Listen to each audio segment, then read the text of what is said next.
Vegetable kurma, அதாவது புரோட்டாக்கு vegetable kurma எப்படி செய்கிறேன்னு சொல்கிறேன், பார்க்கலாம். பரோட்டா,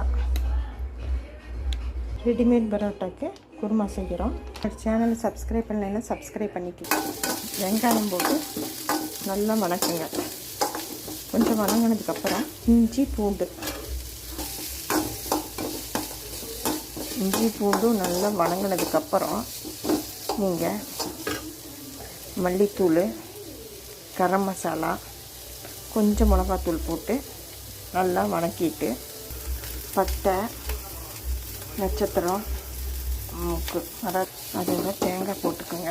தேங்காய் போட்டுட்டு கொஞ்சம் பொட்டுக்கல்லை வச்சு அரைங்க. கொஞ்சம் பொட்டுக்கல்லையும் போட்டுக்கோங்க. போட்டுக்கிட்டு நல்லா வணக்கிட்டு வணங்கினதும் நல்லா அரைச்சிக்கோங்க நைஸாக.